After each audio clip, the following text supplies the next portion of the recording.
শোভাযাত্রায় শুভেচ্ছা বক্তব্য দেওয়ার জন্য বিশেষভাবে অনুরোধ করব ভাইকে।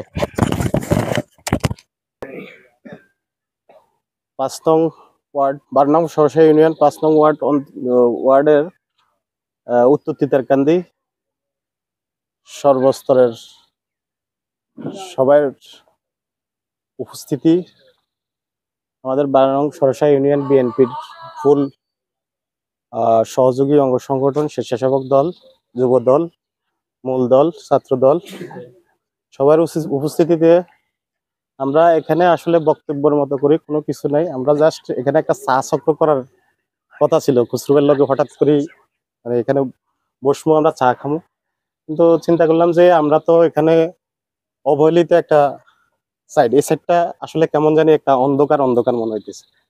তো এই কারণে আজকে আপনাদেরকে দাওয়াত দিছি, শুধু একটা কারণে, আমরা তো এখানে অনেক কিছু হারাইছি, বাড়ি ঘর, এখনো কেউ কেউ মনে করে তাদের নেত্রী চলিয়ে আইব, যে কোনো সময় টুক করে ঢুকবো, আমগরে আক্রমণ করব, এখনো আমাদের প্রতি টুংটাং করে, আক্রমণাত্মক কথাবার্তা বলে।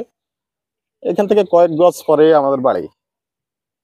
তো আমরা চাইতেছি, যেহেতু আমরা তো আওয়ামী লীগকে ঘৃণা করতে করতে আমরা বিএনপি করা শিখছি, ওই সুবাদে আমার ছোট ভাই শাহাদাত, এরা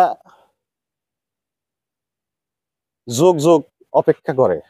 আরাফাত শাহাদাত কোনো আপনার ক্ষমতার দেখে নাই, বিএনপি ক্ষমতা আসছে বা বিএনপির ক্ষমতার যে স্বাদটা ওটা দেখে নাই, তারা দলকে ভালোবাসে, এই কারণে করে। আর আমরা যখন বিএনপি ক্ষমতা ছিল, আমরা বিএনপি থেকে কোনো সুবিধা নিই না, আমরা এমনিতে ভালোবাসার থেকেই দল করছি।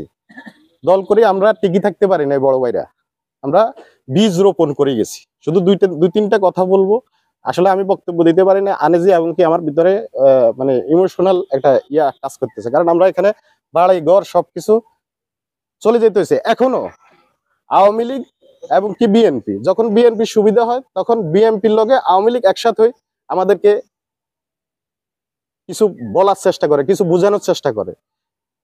চোর ডাকাত বদমাশ এগুলার অত্যাচার আমরা এখান থেকে চলে যেতে হয়েছি, ছাড়িয়ে দিতে হয়েছে।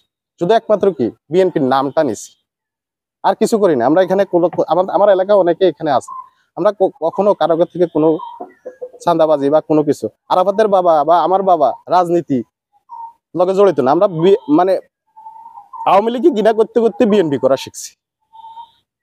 তা আমরা টিকে থাকতে পারি নাই, আমরা বীজ রোপণ করে গেছি। আমার এখানে বড় ভাইরা আছে, এখানে বীজ রোপণ করে দিয়ে গেছি। আমার ছোট ভাই আছে, এই যে শাহাদাত, আরাফাত। তো আপনারা গাছ পরিচর্যা করছেন, আপনারা গাছগুলা পরিচর্যা করি বড় করছেন, এখন ফল খাওয়ার সময়। দুইটা কথা বলবো, শুধু ফল খাওয়ার সময় আপনারা ফলকে বড় ভাই খাইবো না ছোট ভাই খাইবো? আমরা কোনো গ্রুপের রাজনীতি বিশ্বাস করি না, আমরা চাই শান্তি। আমাদের এই শান্তিটা আমরা চাই, উভয় মানে কোন বড় ভাই ফল খাইবো কোন ছোট ভাই ফল খাইবো এটা আমরা করি না। আপনারা পরিচর্যা করছেন, আপনাদের পরিচর্যায় আজকে গাছ হয়েছে। আমরা বীজ রোপণ করে গেছি, হয়তো আমি বড় ভাই হিসেবে তাদের বীজ রোপণ করে গেছি। আজকে এখানে ছবিগুলো হয়তো দেখা গেছে, আপনারা হয়তো মনে করতে পারেন এক পরিবার হয়ে গেছে। আমি এই জিনিসটা হয়তো অনেকের কাছে এটা আমি ক্লিয়ার করে দেওয়ার জন্য, এখানে আমাদের আব্দুল কাদের চৌধুরী সোহেল, উনি বিশিষ্ট সমাজসেবক, আমাদের এই যে তোরাতুরবাড়ির, ওনার উদ্যোগে মূলত উনি বলছে যে লিটন শুধু চা কেন, তুমি একটু ভালোভাবে করো, এটা একটু দোকানে বসে করার থেকে তুমি এইভাবে করো। তো উনি সুইজারল্যান্ড বিএনপির সাধারণ সম্পাদক, সাংগঠনিক সম্পাদক, উনি এটা অ্যারেঞ্জ করে দিছে, আমার বলছে ওনার পরামর্শক্রমে আমি এটা করছি। পাশাপাশি আমি চিন্তা করলাম যে এক উসুল্লাহ সবাই এক টেবিলে পাবো, দুইটা তিনটা কথা বলবো। আমার শুধু একটাই কথা, আমি তখন ওইভাবে করি। শাহাদাত ছিল ছোট, আরাফাতও অনেক ছোট ছিল, তারা কিন্তু ক্ষমতা দেখে নাই, শুধু দলকে ভালোবাসছে। আজকে 17 বছর আরাফাত যদি বিদেশ চলে যেত তাহলে অনেক টাকার হয়তো মালিক হইতো, কিন্তু আমরা একজন ছাত্র নেতা পাইতাম না। শাহাদাতের লাস্ট আমি চিন্তা করলাম যে 12 বছর সে বেকার, এত বয়স হয়েছে, বিয়ে করাইতে হইব বা একটা কিছু করতে হইব, তখন তারে লাস্ট আমি বিদেশ নিছি 18 সালে। চলে গেছে। সে মাছ দিতে চলে যাওয়ার পরে কিন্তু সে এখানে সম দিছে, তার অনেক সহকর্মী আছে এখানেই সম দিছে, এখানে পড়ে থাকতো কোনো না কোনো ঘরে কোনো না কোনো অবস্থায়। ঠিক আছে, তা আপনাদের কাছে আমাদের এইটাই অনুরোধ যে আপনারা ফল কে খাইবো সেটা আপনারা বিবেচনা করবেন, আপনারা বড় ভাইরা আছেন, এটা আপনারা দেখবেন। আমার এই বলে আর কোনো বক্তব্য নাই। আমি আমার ভিতরে ছোট ভাই অন্তর আছে, অন্তরে কিছু বলবো।